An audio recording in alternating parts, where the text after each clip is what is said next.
You had that third failure in a row. Did you think, I need to pack this in? Never. Why not? I don't ever give up. I mean, I'd have to be dead or completely incapacitated.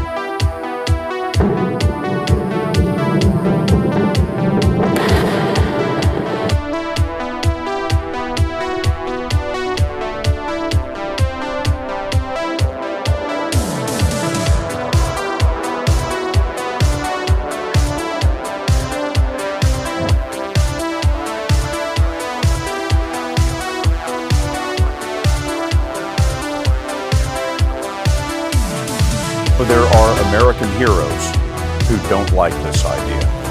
Neil Armstrong, Gene Cernan have both testified against commercial spaceflight in the way that you're developing it, and I wonder what you think of that.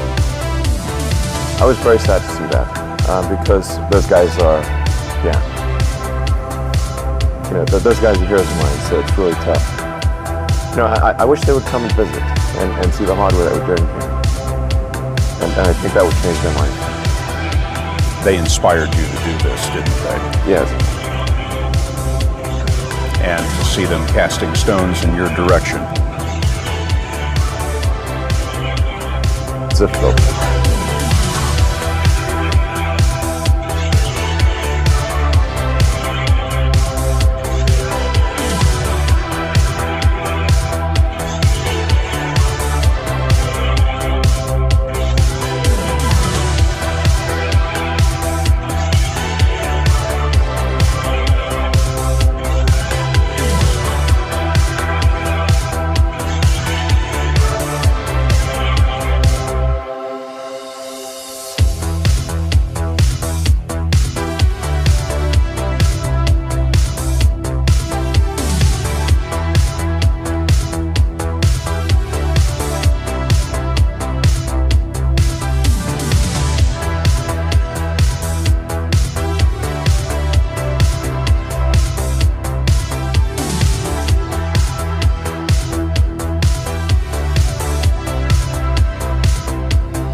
Probably not the guy that most people would bet on.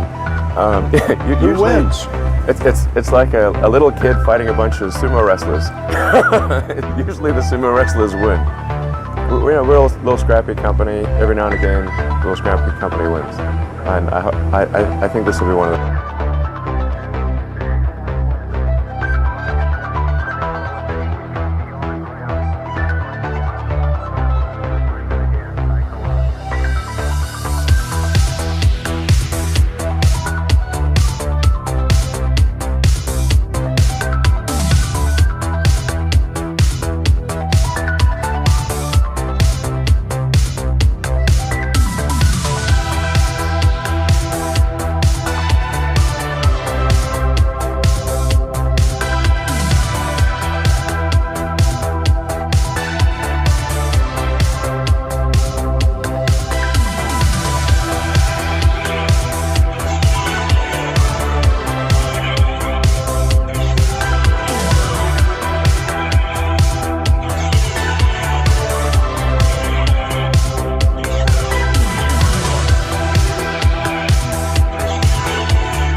Everyone from the Doge community that's in here tonight, I want you to listen to me very carefully. Right at this moment, I want you to stop what you're doing. Even anything else you might be doing, we'll have in the stream. And I want you to look. I want you to look at that computer screen monitor or that TV screen in front of you with that thumbnail art and my voice coming through to you right now. And I want you to understand one big, simple, epic concept. We are going to win. We are going to win. We are going to win. We've got the Doge momentum. Can you dig it? Maybe have some fun. I mean, it's like there's a good chance that crypto is the future currency of Earth. Right. And then it's like, well, which one is it going to be? Like, what would be the most ironic outcome? That the currency that was invented as a joke, in fact, becomes the real currency. Right. Wow. No, absolutely. So, to the moon. To the moon. When you had that third failure in a row, did you think, I need to pack this in? Never. Why not? I don't ever give up. What's going on, guys? We don't ever give up. We do not ever give up here at this community, that's for sure. If you're not fired up, I don't know what to tell you, folks. It has been an absolute epic evening, and pretty much the reason why I've chosen to go on later tonight for the Midnight Mass show lineup time, because I wanted to check out, like many others, the Cyber Rodeo, and it did not disappoint. So that is going to be at the top of the hour. We are going to discuss inside Elon Musk's Cyber Rodeo, what transpired, the greatest moments, as I saw it anyway, and we're gonna also talk about what that may mean for Dogecoin, Tesla, and other things surrounding it. But before we get started, if I could just ask you to smash that like button. Takes a split second of your time, doesn't cost you a dime. I want you to smash that like button like you'd smash your first childhood celebrity crush. Also, if you're brand new here, you're watching Steven Steele Live. I'm, of course, Steven Steele. It's magnificent to have you with us this fine evening. And we've got just an awesome, awesome community here, and I want you to be a part of it. So feel free to hit subscribe, hit all on that notification bell, and descend with us to the moon, Mars, and beyond. Without any further ado, let's see who's active in the chat so far tonight. By the way, if you're wondering what's going on down here, this is my unofficial co-host, Remy, known as, to some of you, as Rem, and she is just vying for attention and just wants a little bit of screen time. So, anyway, who do we got active in the chat tonight? We got Emperor Doge, we got RW, Scotty Suitcases, Doge Hands Freddy, Keith Havens, Alan Schneider, Low Roller, Corey E, Zombie Doge Army, Mike Tracy, Mr. Kai Lin, Mama Crypto, John, good to see you, John. Leo, good to see you back. Kenny Potter in the Hizza, good to see you. Paused Curb Your Enthusiasm for Steven Steele. Well, you know that's a real fan there if they're going to pause a show that good. Hunter Wayne, great to see you guys. Great to see you guys. If you feel compelled to super chat anywhere throughout the duration of this broadcast, it's obviously hugely appreciated for the time and efforts put in. Speaking of which, Donna Tabuki. We love the Tabuki family here on the channel. Good to see you, Donna. Thank you for the $10 super chat. And she says, is it bad to copy verbiage from a competitor's website for my own website asking for a friend?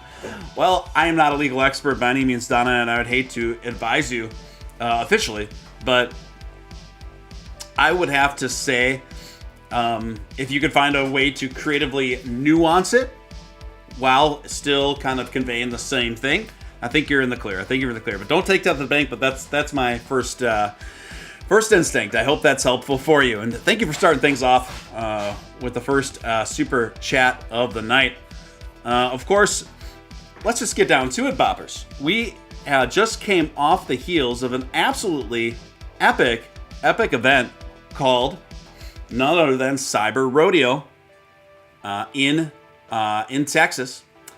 Of course, this was the brainchild idea of none other than Elon Musk.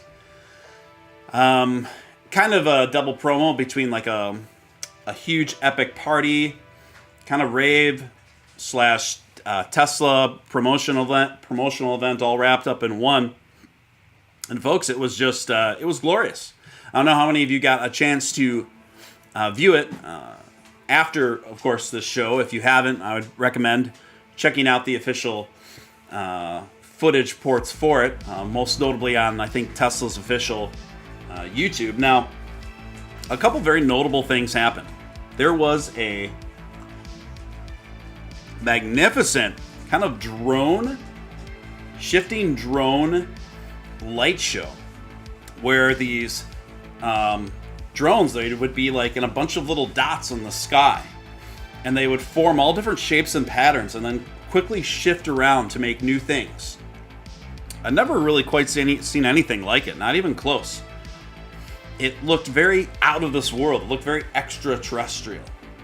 And some of the objects that these big light drone armies were forming in the sky, as they were forming various Tesla automobiles, and then they stepped it up and formed a big Cybertruck.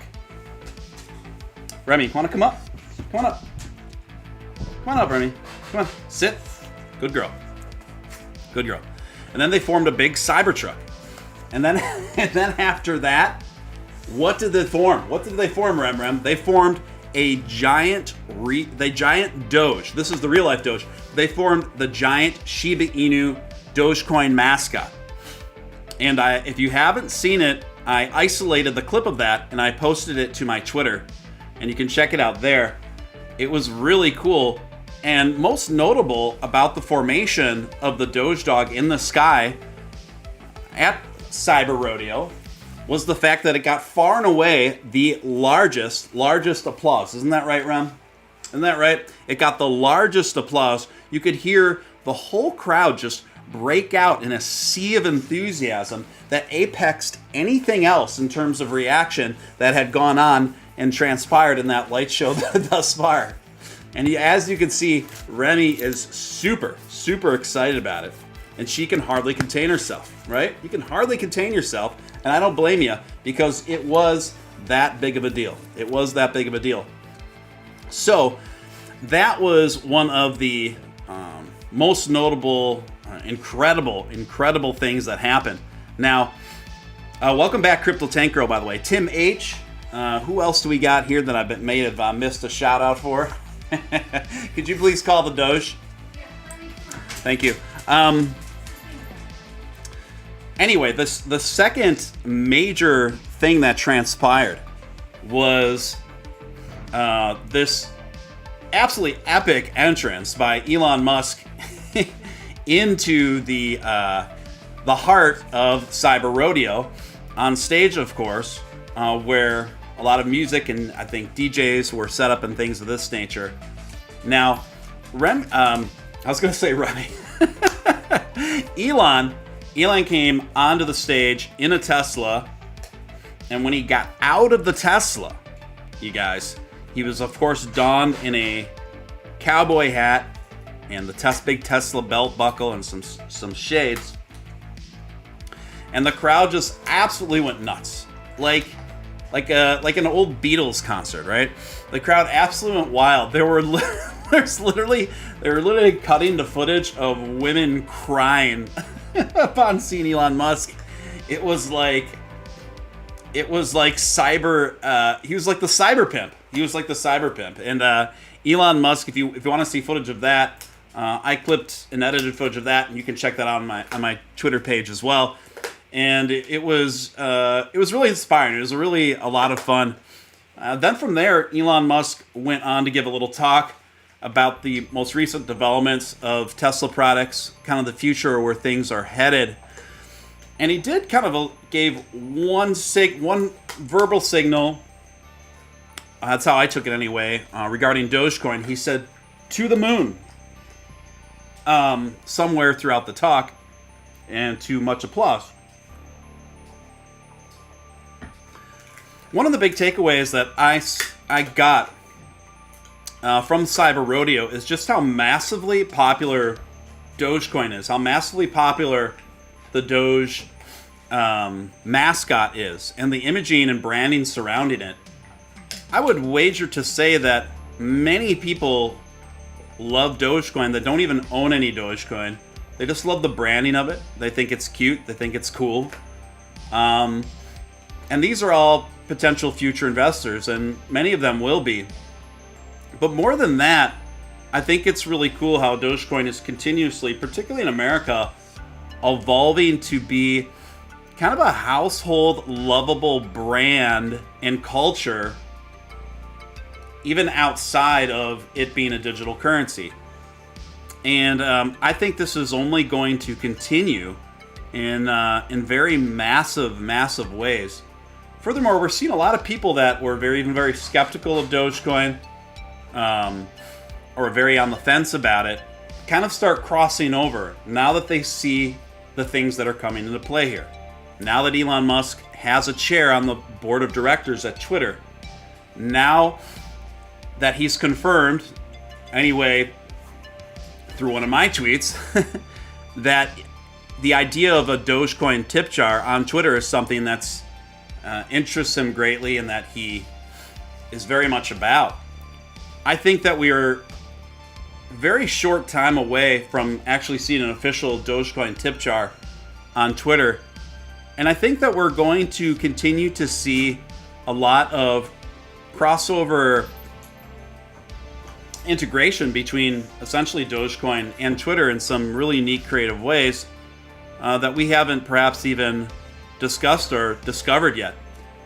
I find all this really fascinating. I obviously find all this very cool and inspiring. I said a bit earlier tonight, Elon Musk is kind of what happens when you're a billionaire, except you're actually cool. Because cool and billionaire don't usually go in the same sentence. And I noticed that Billy Marcus tweeted out a short time ago that Elon Musk makes the world more fun. And I couldn't agree with that more. I thought that was very simply and aptly stated. I thought that was pretty cool. Let's see what you guys are talking about in the chat. I was happy it wasn't a shorter speech. Yeah, and they were kind of fooling around with perhaps trying to throw a rock at the window of the Cybertruck again, but for whatever reason, they declined to do that. I was actually looking forward to seeing that attempted again. Pardon me as I take a sip from some ginger tea. But this was an absolutely epic event. Definitely one for the record books. It'll be interesting to see how many more events like this are going to transpire in Texas. I don't think this is the end of it. Me, as an electronic music fan, I thought the type of electronic music that was soundtracked for the whole thing was absolutely brilliant. The perfect fit. It was kind of had a whole Blade Runner vibe, which of course I'm very fond of.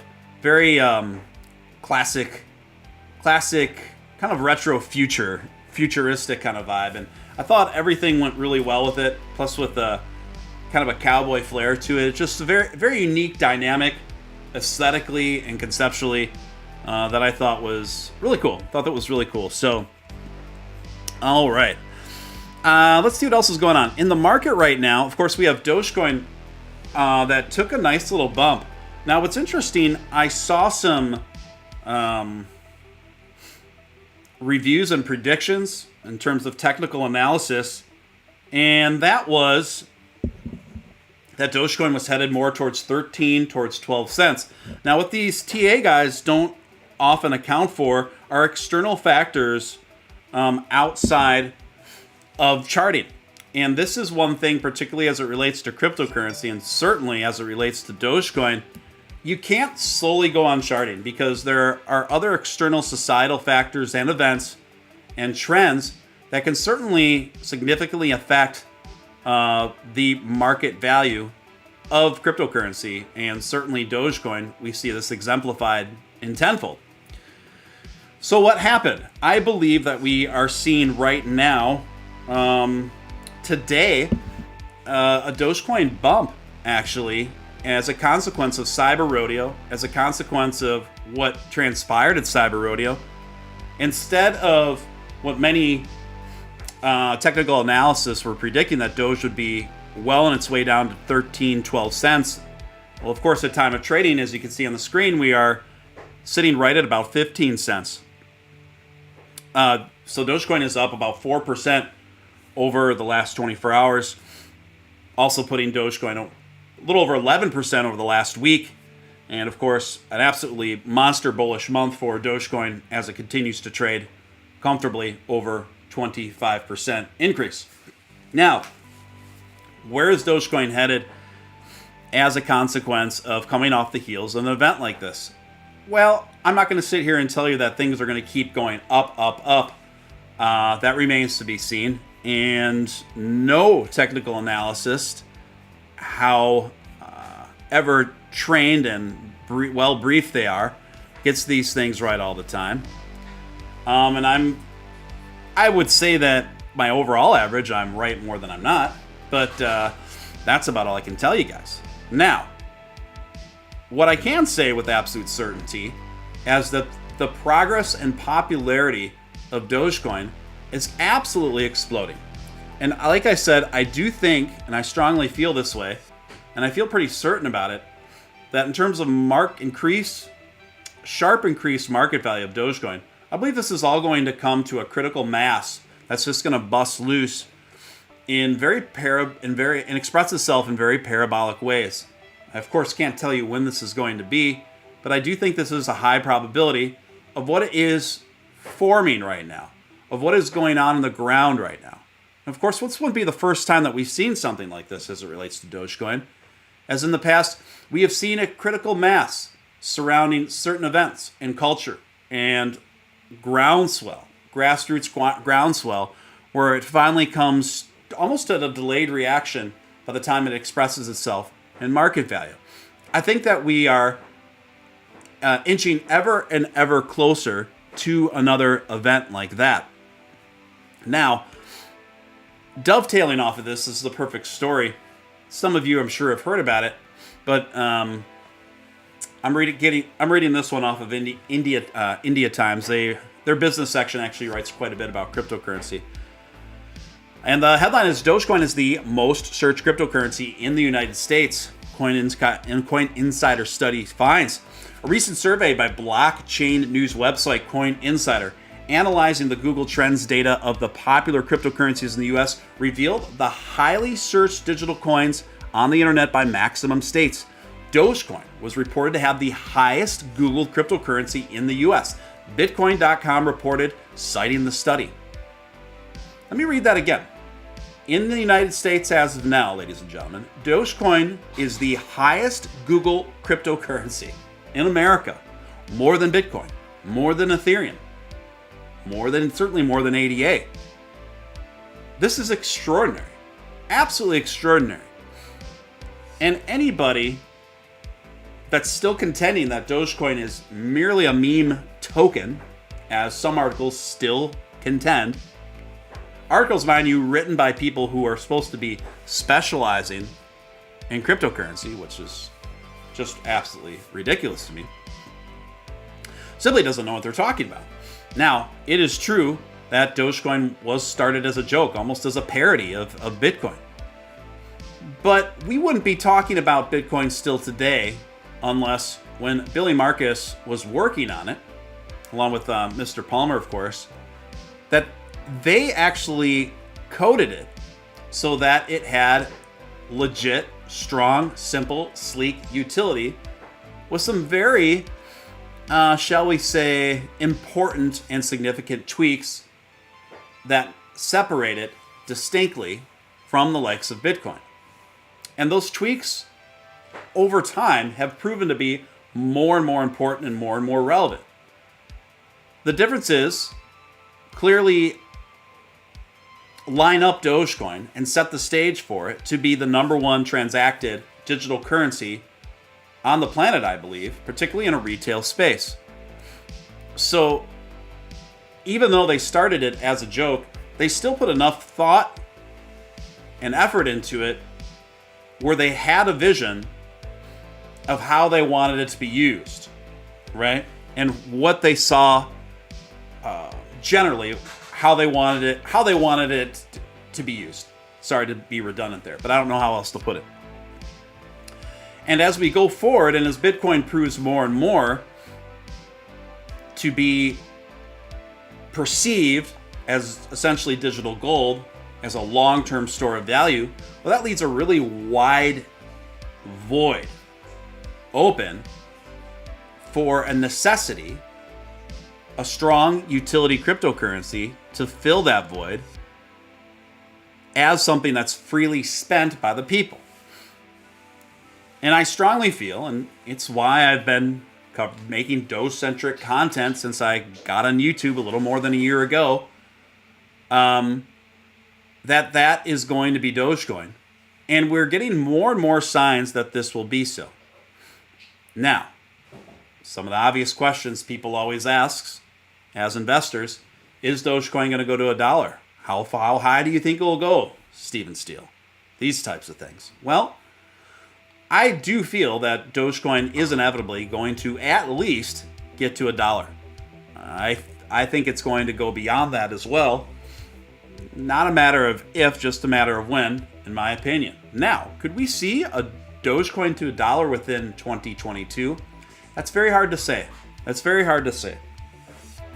I would lean a lot more strongly yes, if we weren't in the sort of economy that we're in, if we weren't dealing with the sort of inflation rates that we're all dealing with right now, and I think likely to continue to deal with, at least for the next few years, if you know what I mean.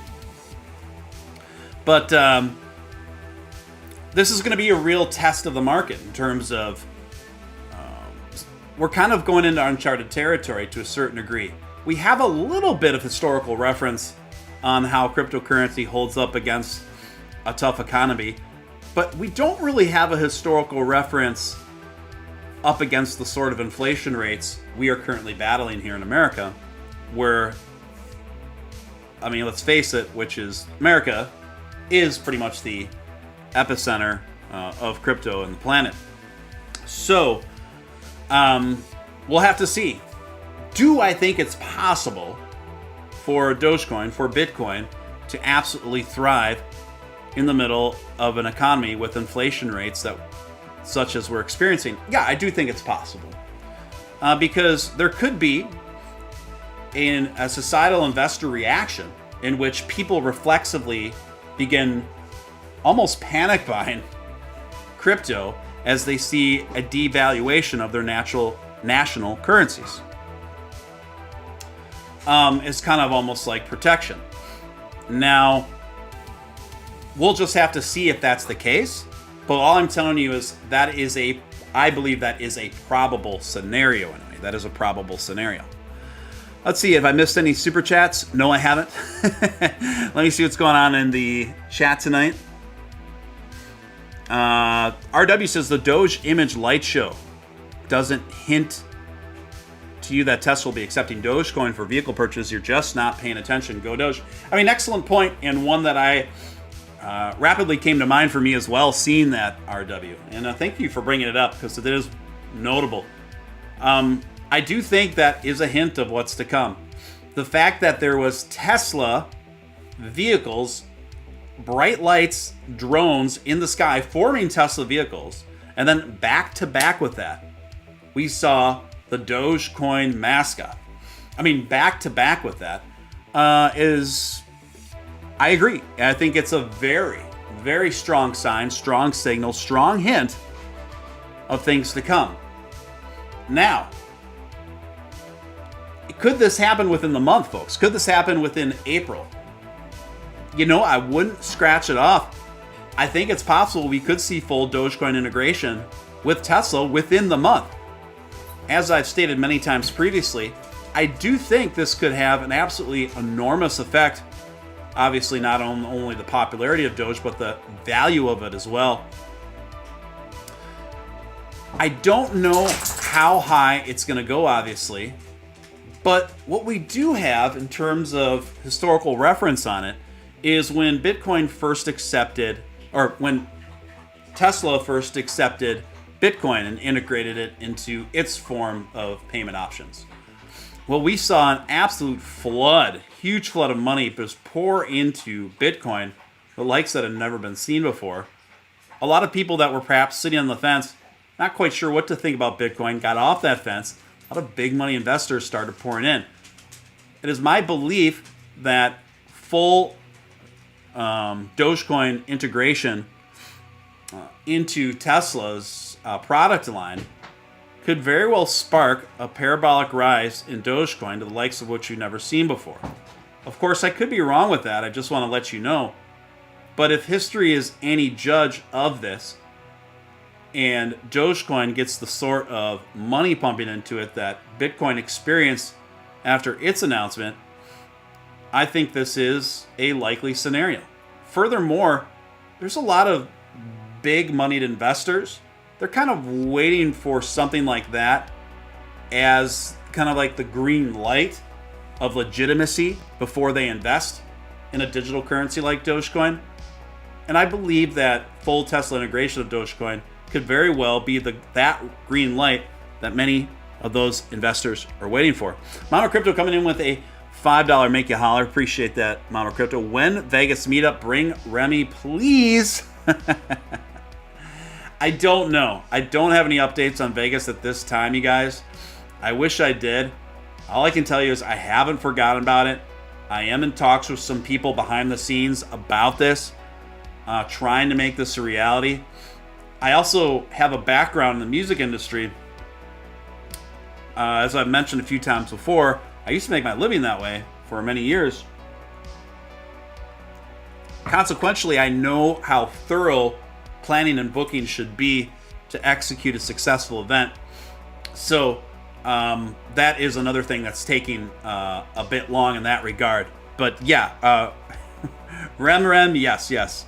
Thank you, Mama Crypto. Donna Tabuki coming in with a $5 super chat. Okay, fine. LOL. Okay, fine.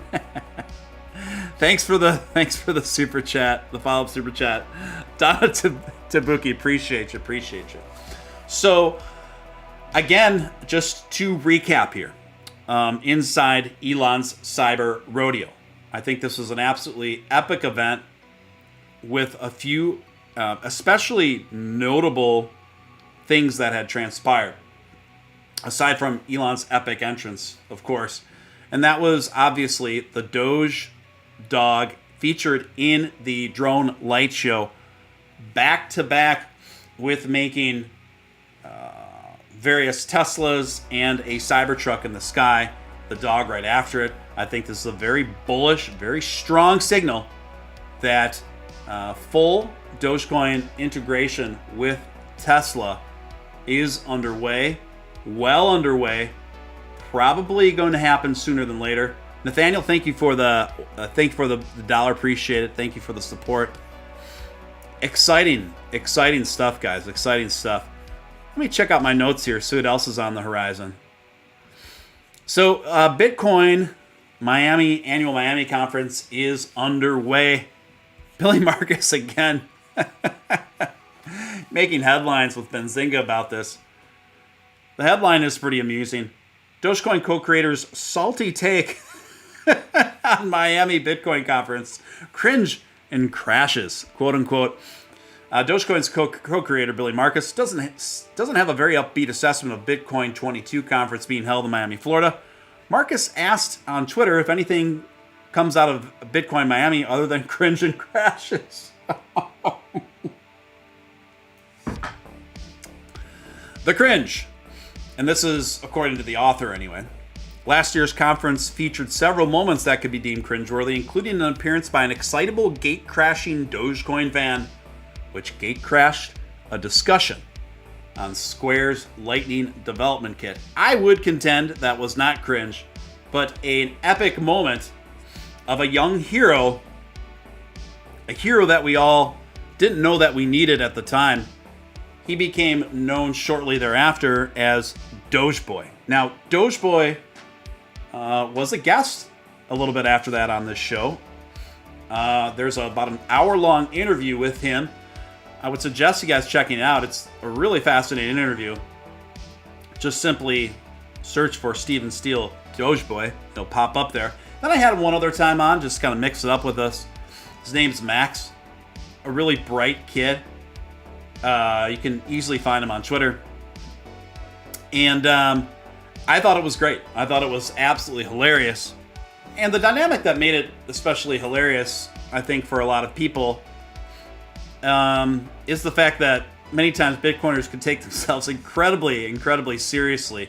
They often kind of give the vibe that they see themselves as protagonists in like a Lord of the Rings film or something like that. So then when you have this young guy just crash the stage and then like tear away his clothes to reveal a Dogecoin t-shirt and bright yellow shorts underneath, screaming Dogecoin to the moon over and over again until security drags you off. Well, it's quite a sight to behold.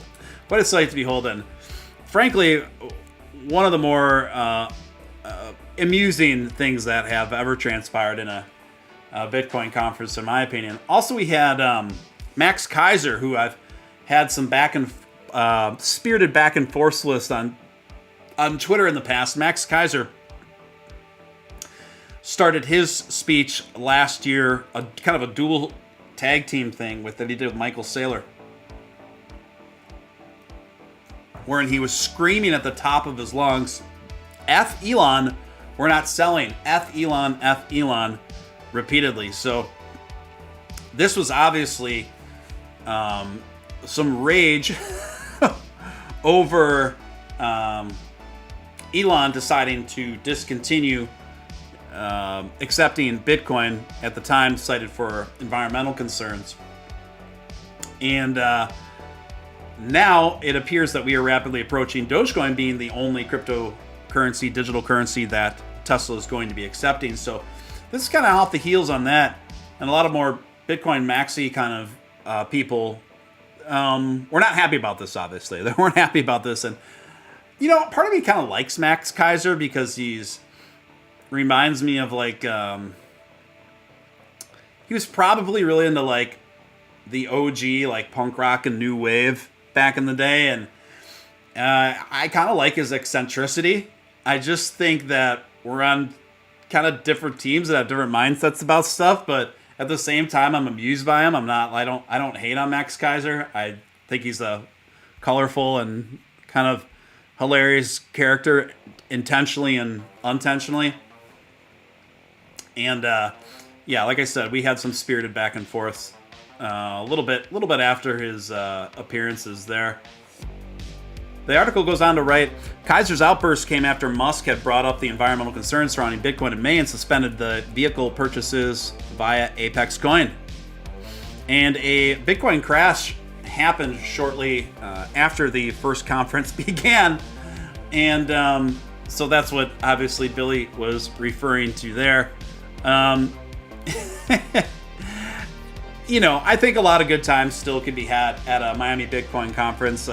But last year in particular, there were some very cringe moments. There's already also some kind of leaked footage from some Bitcoin Maxi panelists that came out that said, I remember one guy declaring that Maxi or Bitcoin, like Maxi toxicity is good, it's positive, and to be a toxic maximalist is to be just and right and righteous and all this sort of stuff. And I'm like, this is a good lesson. We don't ever want to sound like that. You know, is excited and as bullish as I am about Dogecoin, you never want to come off that way to other people, because when you look at guys like that, that's how, think about how they come off to other people. And I gotta be honest, I do see a little bit of that in the Doge community sometimes, and some of the smaller sectors within Doge, and which has been disappointing. I've kind of been seeing it rear its ugly head a little bit more recently, but it kind of goes in waves. So at the same time, I'm not all that concerned about it, but we got to make sure that we keep things open and fun and positive and moving forward. That's just my perspective on it, and I'm just one guy that makes content and brings his own vibe, and that's just me. Down Tabuki coming up with a $2 super chat says, "Where's my initial super chat? 5 followed? I didn't get 5, Donna. Wait. Sorry, Donna. I'm sorry. I got so busy talking about all this stuff, I overlooked your previous super chat. Donna Tabuki, my apologies. Thank you, Donna. Came in with another $2 super chat. Don't be cheap, says the $1.99 super chat." So, Donna, thank you again. Thank you for your few super chats there. And I'm double checking right now to make sure I didn't forget anything. She says, "I know you see me, Steven," in all caps. Yes, I see you. I promise I see you now. Tim H coming up with $5 super chat. "Quick, Steve, help. Donna found the knife drawer." Careful out there, guys. Thank you, Tim. Appreciate it, man. Nathaniel Smith, Steve, what do you think? Will Twitter rise higher in value than Facebook? On the stock market, I personally, I think that's almost an inevitability. We continue to see Meta kind of falter out of the gate here. Something that I talked quite a bit about when I first heard about the move of the rebranding from Facebook to Meta. I cautioned, I warned folks that on the show numerous times that just because Zuckerberg is the CEO over there, it's not a foregone conclusive success. This rebranding. I personally think it's being rushed a bit. Of course, now we are seeing a more paced rollout than I think what they initially anticipated, and I think that's wise, particularly when you consider who the majority of the Facebook users are. We're not talking about the youngest crowds out there. Most of the people that use Facebook on an everyday basis are usually talking about our parents and our grandparents to keep up with their relatives and things like this. And now we're going to tell all these people that they need to buy an Oculus and strap it to their head and walk around with from torso up in a metaverse. I mean, come on. You know, but if I had to guess, I would think they're trying to pace things out on how to make things more integrative and more seamless, and I would hope that they're doing this anyway, to give their user base more options between more standard, traditional kind of Facebook interface and taking things to the next level in the metaverse. But I know it's kind of a long-winded answer, but I think that this addition of Elon Musk buying up about 10%, being its largest shareholder, and furthermore, having a big seat now and say, as on Twitter's board of directors, we've already seen incredibly bullish momentum on Twitter stock. I think this is only going to continue. I think what Elon is going to do, I think he understands the nature of the problems that Twitter has been experiencing at the hands of the people in charge for too long, in my opinion. And one of that is kind of like, one of the main problems as I see it is a rigged algorithm according to people's opinions and even interests and hobbies. Many people are shadow banned, deboosted, etc.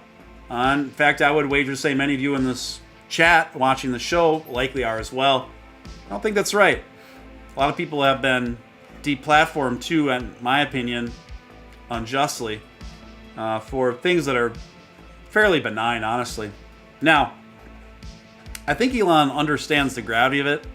I think he understands that under the hood of Twitter, there is a lot wrong and a lot of it's kind of a malicious beast on the way the algorithm is set up. And I think he's going to tackle that. I think he's going to tackle that sooner than later. So this is kind of feels like we're back, you know, kind of there's a lot of very, very encouraging things coming down the pike here. It's fascinating to think that one man can inspire so much hope, and it's kind of scary at the same time because honestly, where would we be right now without Elon Musk? And of course, in addition to Elon being rather based on a number of things, in my opinion, he's well financed. But if he wasn't as well financed with the resources that he is, we wouldn't have a shot, even a shot at the changes and all the positive changes that we are seeing coming down the pike right now. So I got a big thank you to Elon for, in my opinion, doing a tremendous public service. Let's see here. Another bit of good news here. I think Yahoo Finance reporting. Robinhood becomes latest to integrate Bitcoin's Lightning Network. On the heels of BitPay and Square this week, Robinhood has become the latest big player to announce its integration of Bitcoin Lightning Network, which enables faster transactions involving cryptocurrency. The so-called Second layer application appears to be what's next for the largest cryptocurrencies to take center stage at the annual Bitcoin conference. Every exchange, if they're going to be competitive, needs to add Lightning. MicroStrategist Michael Saylor said Thursday in a fireside chat with ARK investor Cathie Wood. Scalability is a problem all major cryptocurrencies and underlying blockchains must overcome to progress beyond anything other than speculative trading assets, and it goes on. I mean, I agree with Michael Saylor here. In order for Bitcoin to even have a shot at being a force in the retail space, Lightning Network is an absolute necessity in order for that to happen. So I completely agree with him there. Where perhaps I probably disagree with him, and I'm imagining I do, and maybe even Cathie Wood a little bit here, is the assumption that people are going to spend Bitcoin on goods and services on a regular basis. I just don't see this coming. I don't see this as a reality. Remy, come on up. Want to come up? Come on. I'm doing my show now. Okay? I'll pet you after the show. We'll play. Okay, so this is what's... I don't see this happening, folks. I don't see this happening. I almost see the further development of Bitcoin Lightning in various businesses and with different various captains of industry, kind of a necessary step towards mass Dogecoin adoption. As I've been stating, till I'm blue in the face on this very program since I first started broadcasting it, there is going to come a point where a lot of CEOs and business leaders and other captains of industry, that other shoe is going to drop when they realize they've integrated with Bitcoin, they've got the Lightning Network capabilities up and going, and the sales still aren't coming in. The performance is rather melancholy. What happens then? I think that's when Dogecoin can really step up to the plate and knock it out of the park. And I think it's going to happen. I really do. So, particularly once, Tesla works with full Dogecoin integration, we could very well see the dominoes fall from a lot of other very big companies in terms of Dogecoin acceptance. Donna says she has a big tractor. I've ridden on a few tractors. I've drove a few tractors in my time. Yeah, I find it to be a quite enjoyable experience. Remy, come on up. Just coming up. Remy, just wiggling that camera all around. All right, it's okay. All right, it's okay. Okay, but I have a show to do. Okay, sweetie, you gotta let me do the rest of my show. So, as I was saying, you know what's making that camera wiggle like that is her tail just flapping against the coffee table. Fortunately, she's just got distracted by something else for the time being. Anyway, let's move to the next topic, and one I wanted to talk about tonight. Terra Luna actually making more massive, in my opinion, strategically brilliant moves. CoinDesk now reporting Terra backers buy 200 million in AVAX tokens, bolstering crypto reserves beyond Bitcoin. The Luna Foundation Guard bought 100 million in AVAX with UST stablecoins. Terraform Labs swapped an additional 100 million in Luna for the same value in AVAX. Folks, I hate to tell you, I hate to say I told you so. And I really don't want to lay into it and be that guy. But now we are seeing huge bullish moves, and we've already seen it happen for Luna Terra. Just been hands down one of the best performers consistently for the last 6 months. But now we are seeing Luna pivot from not only buying huge amounts of Bitcoin and leveraging it for the success of its project and Bitcoin, but now we're seeing them buy up a bunch of AVAX as well. A twin win for those both invested in AVAX and Luna, like myself. And this is something I kind of saw coming, but I wasn't sure if it was going to happen. But this is what you call a twin win. A lot of people are continuing to sleep on Luna Terra. I think it's one of the big ones to watch going forward.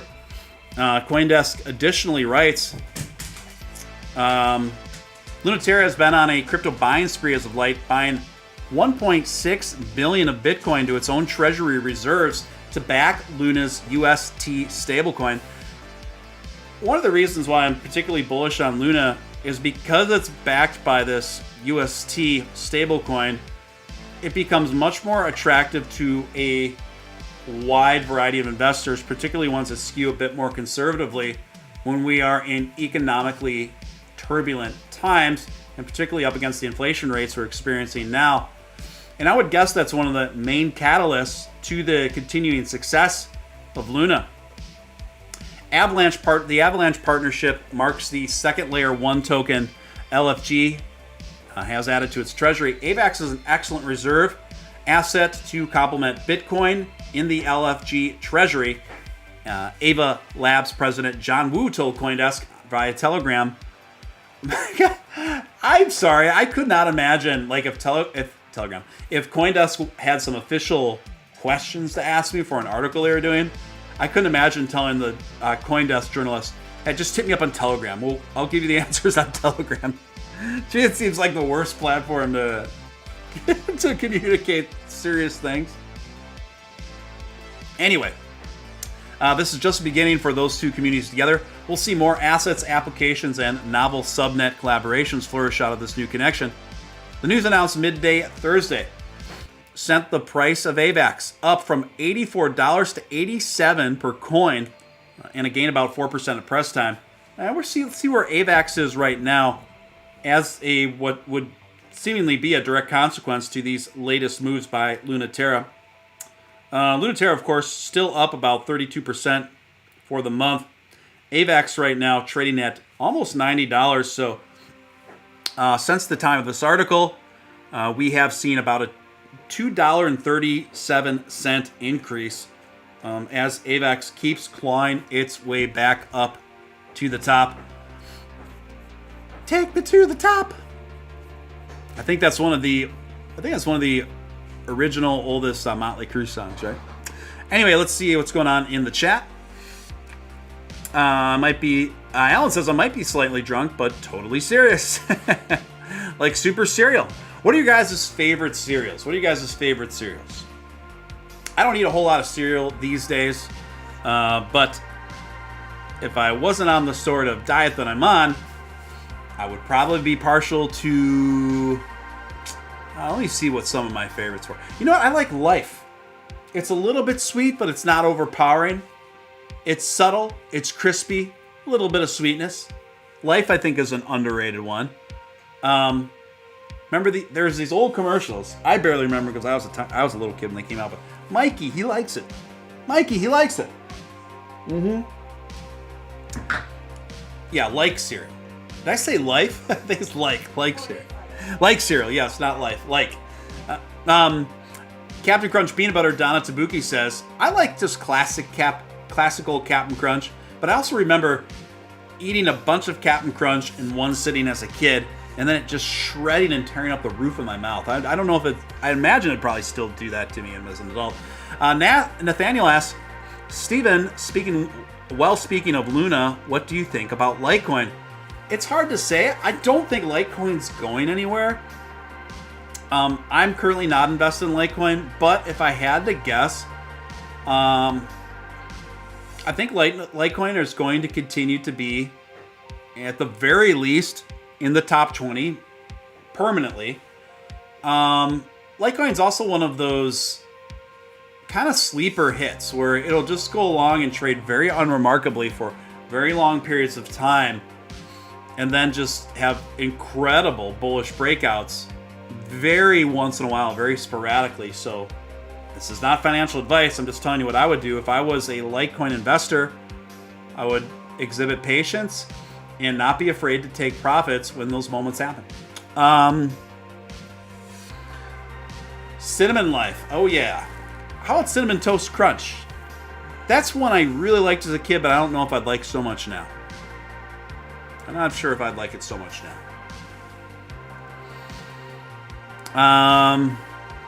Zombie had to restart his phone.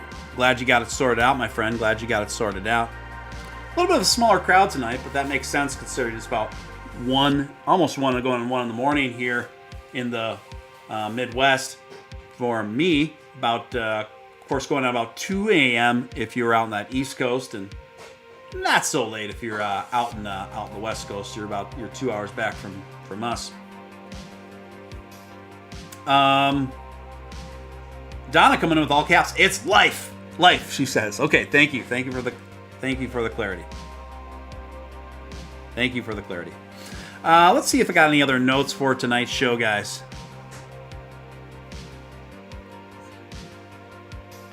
Yeah, that's about all I got for tonight, guys. I think I covered everything that I wanted to cover. We've been going for about an hour, and that's about right. But you guys, before I go, I want to confirm with you, and some of you probably saw it on Twitter today, but I announced the lineup for what is going to be a very big, epic 2-night party stream celebrating the first year anniversary of this community, this channel, and the lineup is fully confirmed now, and I'm going to read that off to you now. It's going to be happening April 13th and 14th. That's falling on a Wednesday and a Thursday. Huge, tremendous lineup. Please spread the word about this.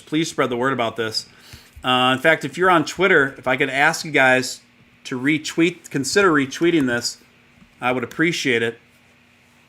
Looks like my service is disconnected.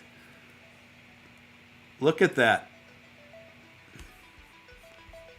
Disconnected. I don't know what's happening. Can you guys still see me? Can you see me? Can you hear me? Not sure what's going on here. I don't know if it's a YouTube issue or an internet issue.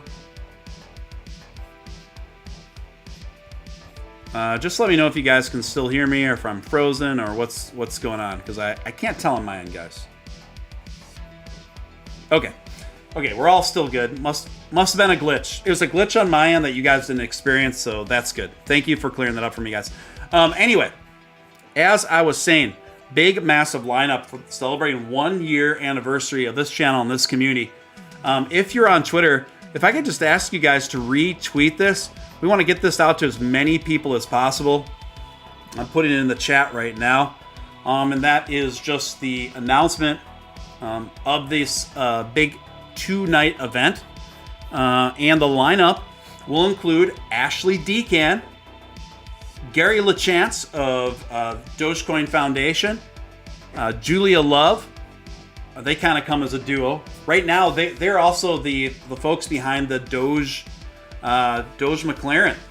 So they drive around. They've been driving around kind of coast to coast in a Doge wrapped Lamborghini, and they are currently actually at Cyber Rodeo as we speak, probably dancing and sweating it up.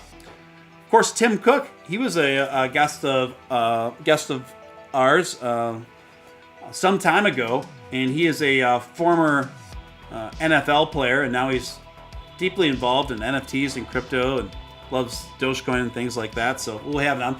And then someone I'm really also looking forward to having on is Aussie Sam. Do you guys remember Aussie Sam? She was one of my first co-hosts. Of course, she's from Australia. Super sweetie. Really good vibe, so it'll be great reconnecting with her after so long. And then on April 14th, special guests will include Catherine Brodsky. Some of you probably remember her. I've had some interesting talks with her in this program. She's an excellent journalist and writer and thinker, written for anyone from Esquire to Playboy to Newsweek. I think she's a real exception to the rule out there.